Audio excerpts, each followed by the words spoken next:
Ça y est, on est déjà à l'épisode 3 du podcast Réveille et révèle-toi. Et je voulais vous remercier de passer ces moments un petit peu hors du temps avec moi. Alors de quoi on va parler dans cet épisode 3?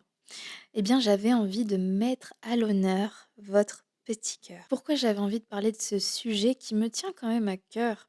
C'est parce que cet épisode, comme vous le savez, il est principalement destiné aux empathes, aux guérisseurs, aux hypersensibles. Et je sais qu'on est une famille d'âmes, on a vraiment une façon particulière et unique d'aimer. On a vraiment cette capacité, parce qu'on a tout cet amour et cette lumière en nous, on a envie d'envelopper les autres de cet amour également.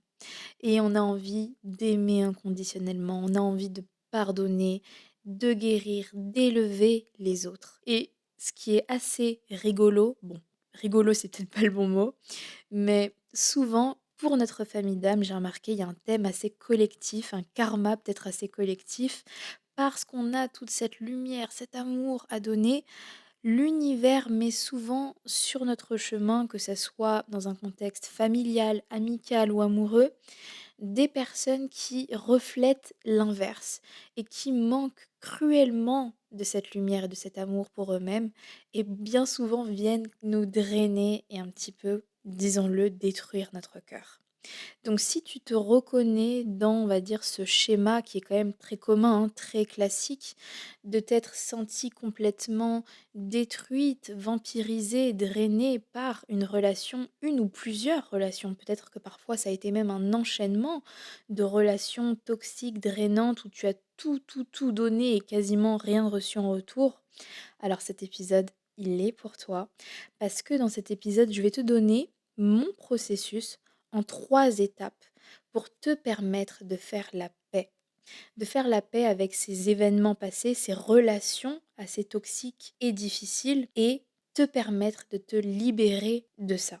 Et c'est une étape super importante si tu as envie de te réveiller, de te révéler, parce que tu peux essayer d'être la meilleure version de toi-même si ton cœur, il est complètement lourd, il est encore en train de pleurer une personne de ton passé, si ton cœur n'a pas trouvé la paix, ça va être quand même assez difficile de faire le travail qu'on essaye de faire au travers de ce podcast. Donc si ce sujet te parle, c'est parti. Ok, du coup, je vous ai dit que c'était un processus en 3 étapes. Donc déjà, c'est quoi cette première étape pour enfin se libérer de son passé, guérir son petit cœur? Je vous avouerai que la première étape, bon, c'est peut-être la plus délicate, la plus difficile, mais la plus libératrice, vraiment. Et cette première étape, c'est d'oser voir la réalité en face. On le sait tous, l'amour, ça rend aveugle. Alors imaginez l'amour d'un empathe. Alors nous, on est complètement aveuglés, éblouis. Et justement, j'avais envie, au travers de ce podcast, de vous montrer une autre façon de voir les choses, peut-être avec un peu plus de recul et de neutralité. J'ai remarqué que la première erreur qu'on fait quand on est en plein dans ces relations qui sont passionnelles et destructrices, et que justement on n'a pas ce recul, c'est qu'en fait on ressent une intensité d'émotion assez exceptionnelle. Et on se dit mais comment ça se fait que j'ai toutes ces émotions en moi, nouvelles. J'ai jamais aimé comme ça. J'ai jamais même autant souffert comme ça. Et presque il y a cette idée des fois d'obsession, de se dire mais je pense constamment à cette personne, je n'arrive pas à penser à autre chose. Et le problème, il est là. Il réside vraiment ici. Parce que on associe cette obsession et cette intensité à l'attachement. On se dit si je ressens ça, c'est parce que j'aime la personne, c'est parce que je suis attachée à cette personne, c'est parce que c'est mon âme sœur. Et c'est ce raccourci qui est vraiment mauvais. Et en fait, il faut vraiment comprendre comment le cerveau fonctionne. En fait, bien souvent le cerveau, quand il vit quelque chose de traumatique, il essaye de comprendre ce qui s'est passé. Parce que quand le cerveau ne comprend pas, ça le met en panique et pour lui, ne pas comprendre égale danger. Et bien souvent dans ces relations toxiques, la personne nous met au travers d'événements qu'on ne comprend pas. C'est un choc pour le cerveau. On se dit mais comment la personne peut faire ce qu'elle fait? Et c'est un vrai fait. On ne comprend littéralement pas parce qu'on n'en serait pas capable. On se dit mais comment cette personne peut faire ce qu'elle fait? Du coup, le cerveau, il ne comprend rien et il a besoin de comprendre pour se sentir rassuré. Du coup, qu'est-ce qu'il fait? Il rejoue encore et encore et encore et encore dans sa tête les événements, les conversations. Il cherche à comprendre et le pire, c'est qu'il n'y arrive pas. Donc il s'obsède parce qu'il veut trouver les réponses, mais il n'y arrive pas. Donc bien souvent, en fait, l'obsession, c'est vraiment une réaction de notre cerveau pour nous protéger, parce qu'il a envie de comprendre pour que, une fois qu'on aura compris, on puisse ne pas revivre ce qu'on a vécu. Donc c'est vraiment de la protection. Et bien souvent, on confond ça avec de l'amour. On se dit, mais si je n'arrive pas à faire sortir cette personne de mes pensées, c'est parce que je l'aime. Non. C'est parce que notre cerveau est traumatisé et il est resté bloqué sur les événements qu'on a vécus. Donc la première réalité à avaler, c'est vraiment d'enlever tout ce glamour autour de nos traumas et de voir la réalité en face. Et bien souvent dans les relations, malheureusement, plus il y a intensité, plus il y a passion, bien souvent, c'est attaché à des relations qui sont destructrices et toxiques. Parce que le vrai amour, l'amour qui est sain, il n'est pas obsessionnel. Il est beaucoup plus fluide, il est beaucoup plus sécurisant, il est beaucoup plus calme.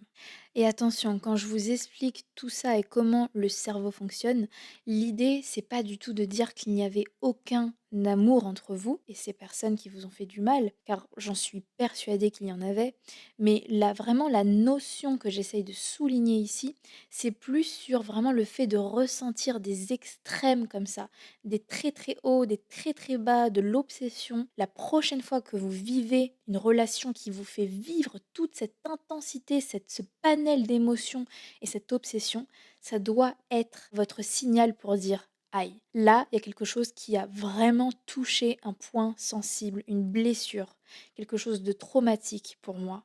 Donc, ça veut dire qu'il faut que je m'éloigne de cette relation. Au lieu de se dire, oh, je ressens cette obsession, ça veut dire que je l'aime. C'est l'inverse. C'est vraiment l'inverse. Parce que la personne qui sera faite pour vous ne vous mettra pas dans ces états. Parce que l'amour, le vrai, encore une fois, il est calme, il est serein, il est sécurisant. Et votre cerveau n'a pas besoin de s'obséder. Il n'en a même pas besoin parce qu'il se sent en sécurité. Mais le problème dans la société, c'est qu'on met une sorte de glamour autour de toute cette intensité d'émotions, qu'on met en valeur les relations toxiques. Donc on ne sait plus ce que c'est une relation saine. En fait, pourquoi je passe du temps vraiment sur cette notion, sur ce point? Parce qu'en fait, quand on réalise qu'en fait on ressentait toute cette intensité d'émotions, non pas par amour mais par trauma, notre enfant intérieur a été traumatisé, c'est comme s'il y a une pression qui s'enlève. Quand on alimente ce scénario de «Oh, je ressens toutes ces émotions pour cette personne, ça veut dire que c'est mon âme sœur, etc.», on a presque cette envie de faire que ça colle, de guérir cette relation, d'être là et de se dire c'est l'amour de ma vie ou c'est une personne importante, donc ça veut dire que je dois régler tous ces problèmes. Alors que quand on réalise qu'en fait cette relation, elle était simplement là pour réveiller un traumatisme et nous montrer ce qu'on doit guérir, on se dit mais en fait, je n'ai plus besoin en fait de recoller les morceaux avec cette personne. Donc ça c'est le premier point quand on remet cette personne à sa bonne place. Non pas tout en haut comme si c'était l'amour de notre vie ou ce parent parfait auquel on doit recoller les morceaux, mais juste une personne qui a joué son rôle et qui devait malheureusement par la souffrance, par la destruction, nous faire comprendre des choses sur nous-mêmes.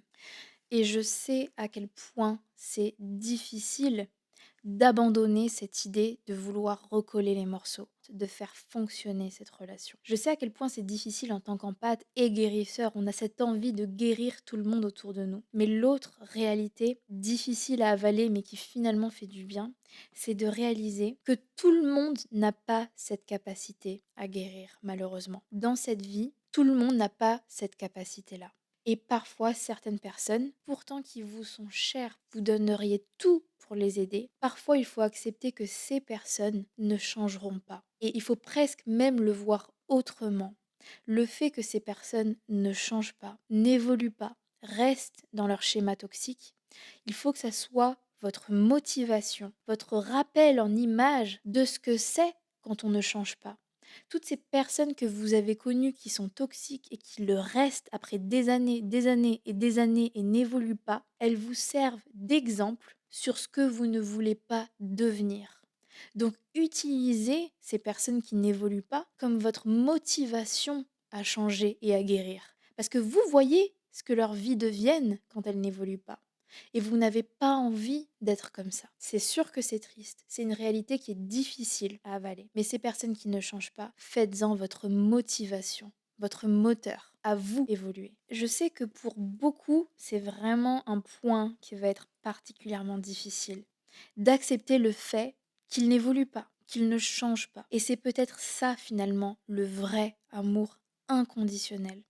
Parce que le problème des empathes, des guérisseurs, etc., c'est que on croit parfois aimer inconditionnellement, mais aimer tout en voulant absolument que l'autre change et sorte de ses schémas toxiques, c'est envoyer le message à la personne, la version que tu es, maintenant, elle n'est pas suffisante, change et guéris. Or, le vrai amour inconditionnel, c'est d'accepter la personne, peu importe là où elle en est dans la vie.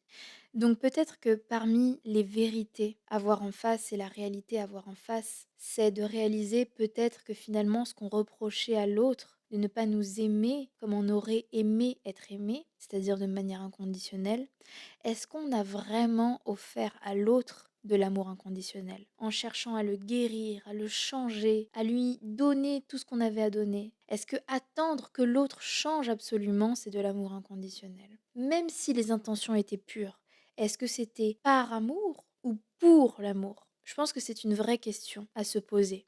Pour pouvoir recevoir de l'amour inconditionnel de quelqu'un, il faut apprendre à savoir comment aimer véritablement de manière inconditionnelle. Et ça passe par accepter l'autre tel qu'il est, quitte à se distancer, parce que aimer inconditionnellement ne veut pas dire tout accepter, c'est juste ne pas attendre de l'autre un changement. Et si la version dans laquelle cette personne est ne nous convient pas, c'est simplement aimer à distance. Enlever l'accessibilité à notre personne. Tu n'as plus le droit à l'accès à ma vie. Mais ça n'empêche pas que je t'aime à distance et de manière inconditionnelle. Donc peut-être que la haine parfois qu'on peut porter à ces gens qui nous ont fait du mal, finalement, c'est peut-être aussi de notre responsabilité. Parce que ces personnes-là, on ne leur a pas laissé l'opportunité de grandir et d'apprendre. À force de trop pardonner, de trop donner d'amour, de ne pas laisser la personne juste apprendre ce qu'elle a à apprendre en lui donnant l'espace, en se distançant. Donc le plus beau cadeau parfois qu'on peut faire à ces personnes, c'est de leur offrir une grande leçon de vie, en se distançant, donnant l'espace d'apprendre de leurs erreurs.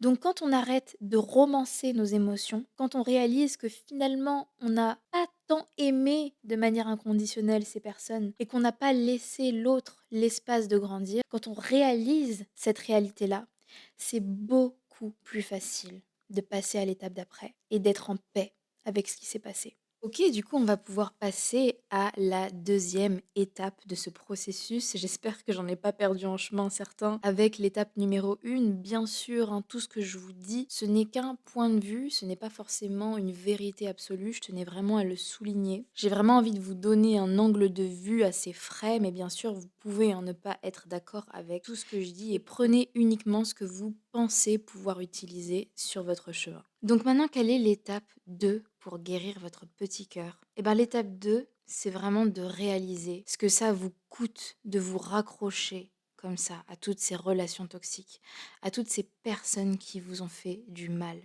Et c'est très piège parce qu'en fait, le coût, il est vraiment presque invisible parfois, très très subtil.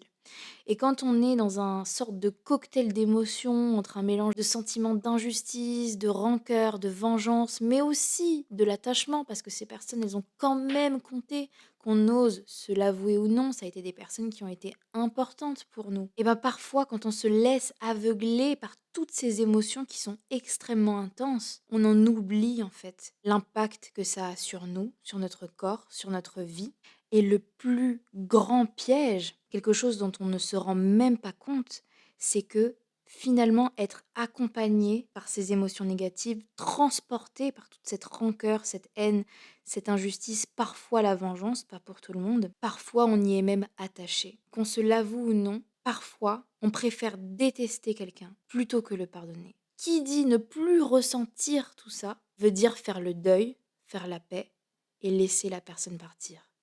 Et bien souvent, on a du mal avec ça. On n'est pas encore prêt. Alors on se raccroche à toutes ces émotions parce que c'est plus facile et je souligne cette phrase, c'est plus facile de détester quelqu'un, de lui en vouloir, que de faire la paix et le laisser partir.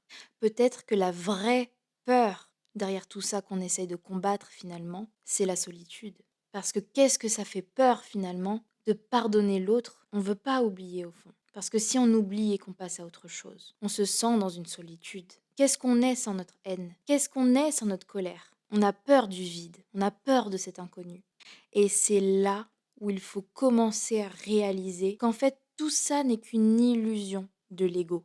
Parce que quand on est dans des sentiments d'injustice, de vengeance et de rancœur, on met une barrière entre cette personne et nous. Et on met une barrière entre nous et les nouvelles personnes qui pourraient nous apporter de l'amour. On se barricade complètement.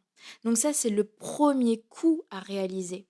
Et si à présent vous vous dites, ok, je comprends rationnellement, il faut que je lâche prise, il faut que je pardonne, mais j'y arrive pas parce que je trouve ça tellement injuste de pardonner quand l'autre s'en sort bien et moi je souffre. Ok, maintenant va falloir vraiment écouter ce que je vais dire. Est-ce que pardonner cette personne ou ces personnes-là, peut-être qu'il y en a plusieurs, est-ce que pardonner ces personnes, c'est injuste? Oui, et je vais le redire encore. Est-ce que c'est injuste? Oui. Mais vous savez, ce qui est encore plus injuste, c'est que vous subissez les conséquences de cette relation. Parce que cette personne-là, il y a de grandes chances, peut-être pas pour tout le monde, mais qu'elle n'ait pas cette colère contre vous. Donc, qui subit le fait d'être tous les jours en colère, tous les jours dans une rage? Qui n'arrive plus à dormir? Donc, pour toutes les personnes qui sont rattachées à cette notion de justice et qui se disent j'arrive pas à lâcher parce que je trouve ça trop injuste, dites-vous, c'est encore plus injuste que vous viviez dans ces émotions négatives en permanence. C'est ça la vraie injustice. On pardonne pas pour l'autre parce que l'autre on s'en fout. Vous pardonnez pour vous parce que vous méritez de ne plus être habité par ces émotions. Ça doit être ça votre moteur. Est-ce que vous pensez qu'en vivant, en vous enfermant dans ces émotions, est-ce que vous pensez que l'autre personne, ça l'empêche de dormir la nuit? Ça l'empêche de manger? Pas tellement. C'est une triste vérité, mais ça ne change rien à la vie de l'autre personne. Ok, elle aura peut-être une petite pensée pour vous, elle se sentira désolée que vous ressentiez ça. Et c'est là la vraie injustice. Donc à chaque fois que vous vous dites mais c'est injuste, oui c'est injuste. Mais c'est encore plus injuste que vous subissiez une double conséquence. Vous avez déjà vécu tous les traumatismes de la relation et vous vous faites subir ce trauma à votre santé mentale, à votre corps, tous les jours, encore et encore, quand l'autre, ça ne lui change rien à sa vie, que vous soyez en colère ou non. Alors s'il vous plaît, si vous voulez rétablir de la justice, sauvez-vous, pardonnez. Libérez-vous de ces émotions, mais pas pour cette personne. Vous le faites pour vous, parce que chaque matin, vous avez envie de vous lever et vous regarder dans le miroir, que vous n'ayez plus de cernes, que vous arriviez à dormir, que vous arrêtiez d'avoir ces ballonnements. C'est votre santé physique en priorité, c'est votre santé mentale, et c'est comme ça qu'on rétablit la justice. C'est ça la vraie victoire. Et vous savez quel est le plus paradoxal dans cette histoire? Alors là, ça va concerner uniquement les personnes qui ont des problèmes de rancœur et de vengeance. Et je vous parle de ça parce que pour ma part, j'ai la quasi-majorité de mes planètes en astrologie qui sont sous gouvernance saturnienne, qui est reliée au karma. Donc je suis quelqu'un qui est très attaché aux notions de karma et de justice. Pour toutes ces personnes qui sont comme moi, qui ont ces problématiques-là, il faut que vous compreniez quelque chose. C'est que quand vous souhaitez à quelqu'un qui vous a fait du mal, que vous lui souhaitez de vivre la même chose ou d'aller encore plus mal ou d'être dans un malheur, en fait, il y a quelque chose d'extrêmement paradoxal parce qu'en fait, cette personne qui vous a fait souffrir, au fond du fond du fond du fond de vous-même, vous espérez que cette personne grandisse, que cette personne évolue, sauf qu'en voulant cette vengeance-là, imaginons que ça arrivait et qu'elle avait son karma et qu'elle est encore plus malheureuse. Mais ça fait quoi? Quelqu'un de malheureux, ça devient encore plus bête. Ça a encore moins les outils pour devenir meilleur. Donc quand on souhaite à quelqu'un de vivre le mal qu'on a vécu, en fait, ce qu'on souhaite, c'est qu'elle n'ait encore moins les outils pour grandir. Donc la personne qui vous a fait du mal et qui va encore plus souffrir, il y a encore moins de chances pour qu'elle comprenne ce qu'elle a fait et évolue et vous apporte des excuses. Au contraire, cette personne, elle va devenir encore plus blessée et une personne blessée, ça blesse. Et donc ça va vous revenir à vous. Et cette personne, elle va encore plus vous blesser. Donc, encore une fois, pour toutes les personnes qui ont ces problématiques de rancœur et de vengeance, et encore une fois, je sais que c'est pas pour tout le monde cette partie du podcast, mais avec mes indicateurs temporels, vous pouvez passer et accélérer les parties qui ne vous concernent pas ou qui ne vous intéressent pas.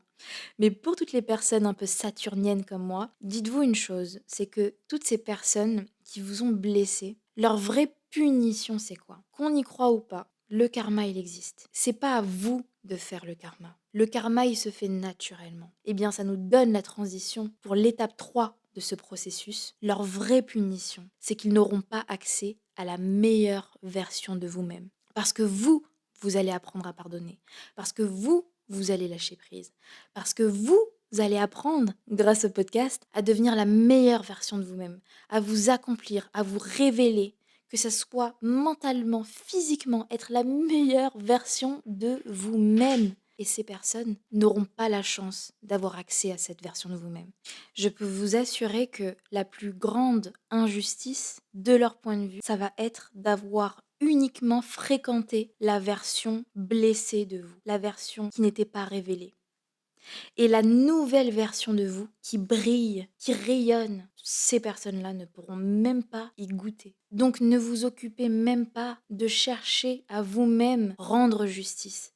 Vous rendez justice en devenant la meilleure version de vous-même, en vous éveillant à la vie et en vous révélant. Et là est tout le but de ce podcast.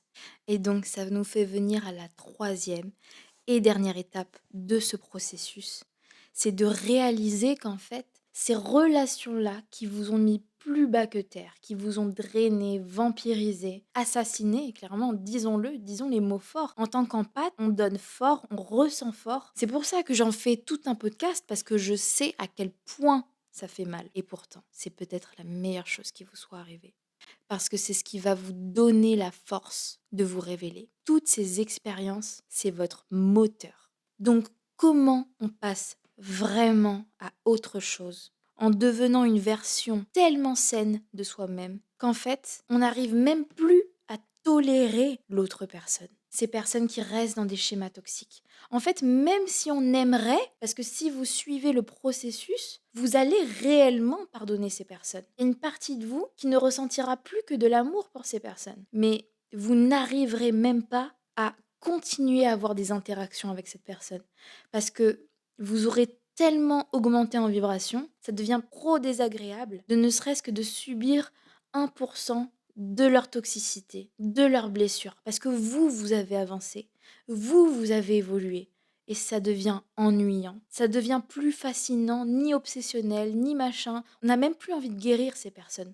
On est juste fatigué, lassé de leurs peurs, de leurs blessures. On a juste envie de leur souhaiter le meilleur, mais loin, loin, loin, loin, loin, loin de nous. Donc je ressouligne encore et encore cette phrase qui est plus qu'importante.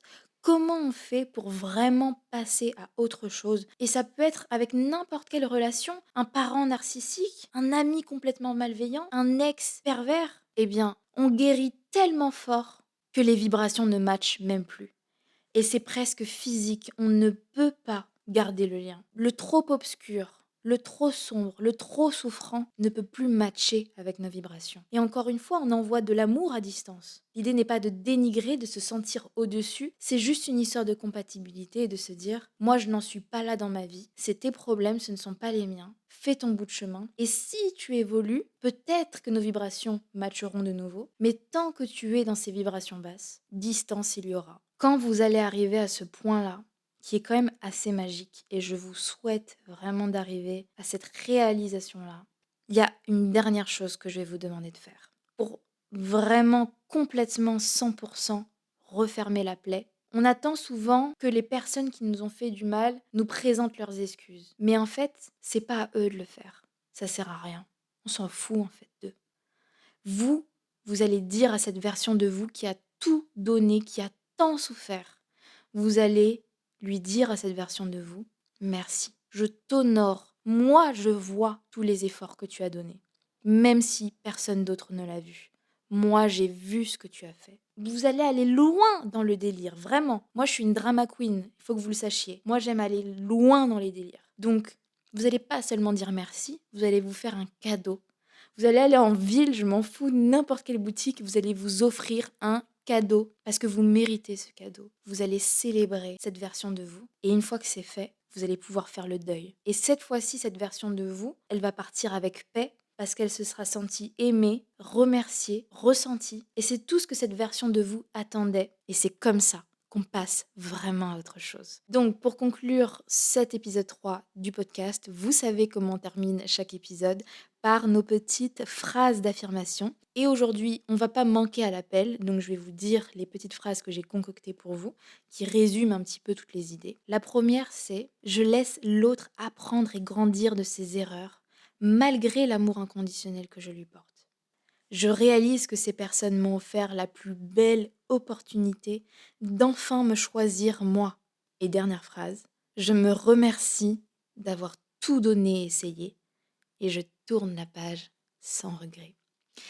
Et sur ces magnifiques phrases, je vous laisse. Si ce podcast vous plaît, vous aide, vous touche, vous inspire ou vous fait réagir, peu importe la nature de l'émotion, n'hésitez pas à commenter le podcast, à donner de la force à ce projet. C'est vraiment un projet pour mon âme et pour toute ma famille d'âme.